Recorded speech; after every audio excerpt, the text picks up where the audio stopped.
Magnetic field at the centre of A current carrying circular loop. ये मेरे पास कोई circular loop है और अब की बार मुझे सेंटर पर ही मैग्नेटिक फील्ड फाइंड करना है। अब चूंकि इससे पहले भी हम फाइंड कर चुके हैं मैग्नेटिक फील्ड सेंटर पर, लेकिन वो प्रोसेस काफी कॉम्प्लिकेटेड था क्योंकि हम एक्सियल का निकाल रहे थे, उसमें एक्स की वैल्यू को 0 पुट करके हमने मैग्नेटिक फील्ड को फाइंड कर लिया था सेंटर पे। लेकिन वो एक कॉम्प्लिकेटेड चीज है। अगर ये डायरेक्ट अगर यही क्वेश्चन अगर आए तो आप इस तरह से ग्रेजुएशन करिए जैसे हम बता रहे हैं। ये करंट कैरिंग लूप है ये, या कॉइल भी हो सकती है, कोई ऐसी बात नहीं है। और इसके सेंटर पे आपको मैग्नेटिक फील्ड फाइंड करना है, राइट। तो इस जगह पर जो मैग्नेटिक फील्ड होगा, इस करंट एलिमेंट, इसमें अगर आई करंट फ्लो हो रही है तो ये करंट एलिमेंट हो गया आईडीएल। अब आईडीएल की डायरेक्शन अब आप समझ गए होंगे, ऐसे टेंजेंशियली होगी आईडीएल की डायरेक्शन। और इससे इस पॉइंट ओ का, जिसका पोजीशन वेक्टर वेक्टर आर है, और इसका वेक्टर आर का जो मैग्नीट्यूड है वो इसकी रेडियस के इक्वल भी है। ध्यान देना, इसकी रेडियस के इक्वल भी है। समझ में आ रही बात ना? तो इस पॉइंट पर जो मैग्नेटिक फील्ड होगा वो कितना होगा, dB is equal to mu naught upon 4 pi I dl cross r upon r cube. Magnitude में जो वैल्यू आएगी mu naught upon 4 pi I dl r sine 90। ये टेंजेंट लाइन है, ये रेडियस है, तो ये 90 तो है ही है ना। साइन 90 अपॉन आर क्यूब, इससे ये कैंसिल हो गया, आर स्क्वायर टाइम। अच्छा, और जो डायरेक्शन होगी वो सेम वही होगी जो डीएल क्रॉस आर की है। तो ये हो गया आपका डीएल की डायरेक्शन, ये हो गया वेक्टर आर। तो डीएल से आर की तरफ अपने सीधे हाथ को ऐसे ले जाइए, वर्टिकली अपवर्ड। तो यानी कि यहां पर जो मैग्नेटिक फील्ड आना है वो वर्टिकली अपवर्ड आएगा। तो मैं इसे डॉट से रिप्रेजेंट कर दे रहा हूं, ठीक है। ये यहां पर ये डायरेक्शन हो गई वर्टिकली अपवर्ड, ठीक हो गया। अच्छा, तो इस डीएल की वजह से अगर वर्टिकली अपवर्ड है तो इस डीएल की वजह से भी वर्टिकली अपवर्ड होगा, इस डीएल की वजह से भी वर्टिकली अपवर्ड होगा, ठीक है। तो इस पॉइंट पर जो नेट मैग्नेटिक फील्ड होगा बी, वो सारे के सारे कंपोनेंट एडअप हो जाएंगे, यानी कि सीधे सीधे आप डीबी को इंटीग्रेट कर लीजिए, ठीक है। तो इंटीग्रेट कर लीजिए, ये जो वैल्यू है इसको रखिए जरा। तो कांस्टेंट हम से बाहर निकाल लीजिए, म्यू नॉट कांस्टेंट है, 4 पाई कांस्टेंट है, करंट कांस्टेंट है, और ये रही बात आर स्क्वायर की। तो मैं इस आर की जगह से मैं इसका रेडियस लिख दे रहा हूं ए, राइट। और इंटीग्रेशन ऑफ डीएल आपके पास बचेगा।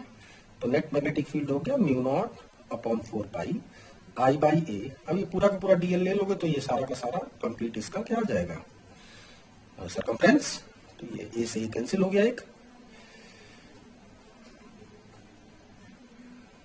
क्या था, आर स्क्वायर था ना, ये ए स्क्वायर करिए इसको, एक ही कैंसिल हो गया, इससे 2 टाइम कैंसिल हो जाएगा।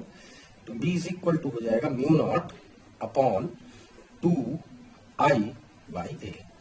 अगर ये कॉइल की फॉर्म में है और इसके अंदर नंबर ऑफ टर्म्स n है, तो फिर नेट मैग्नेटिक फील्ड जो आ जाएगा वो बी इज इक्वल टू हो जाएगा mu not an I upon 2a, right. अच्छा, अब तो यहां तक तो बात ठीक है। लेकिन अगर मुझे एक, मान लीजिए मेरे पास पूरा कंप्लीट सर्कल नहीं है, मेरे पास केवल ये एक सर्कुलर सेगमेंट है, इसको ध्यान से देखिएगा, ये सर्कुलर सेगमेंट है, सिर्फ इतना होता मेरे पास, ये बाकी हिस्सा ना होता। सिर्फ इतने की वजह से अगर मुझे यहां पर मैग्नेटिक फील्ड निकालना हो सेंटर पे, तो कैसे निकालेंगे। मान लीजिए ये जो सर्कुलर आर्क है वो सेंटर पे अल्फा डिग्री का एंगल क्रिएट कर रहा है, राइट ना। कितने डिग्री का एंगल बना रहा है ये, अल्फा डिग्री का। तो उस कंडीशन में अब जैसे कि आप सॉल्व करते जब आप इसको, तो पहले तो जो इंटीग्रेट करें तो पूरा का पूरा कंप्लीट इंटीग्रेशन आ गया, तो इसकी वैल्यू आ गई 2 पाई ए। लेकिन अगर इस केस में अगर मान लीजिए सिर्फ ये केवल यहां से यहां तक केवल एक आर्क लेंथ होती, तो उस कंडीशन में क्या होता, जो बी की जो वैल्यू आती वो कितनी आती, वो आती म्यू नॉट अपॉन 4 पाई। अब प्रोसेस तो पूरा यही रहेगा, आई अपॉन ए स्क्वायर। जो इंटीग्रेशन ऑफ डीएल है वो बस केवल यहां से लेके और यहां तक इंटीग्रेट होता, फिर पूरा कंप्लीट इंटीग्रेट नहीं होता वो, राइट। तो बताइए म्यू नॉट अपॉन 4 पाई आई अपॉन ए स्क्वायर डीएल, यानी यहां से यहां तक आपको टोटल लेंथ फाइंड करना है, यानी कि ये आर। तो आर किस इक्वल टू किसके होता है, आर किस इक्वल टू है आपका angle is equal to arc upon radius, तो आपको जानते ही है ना।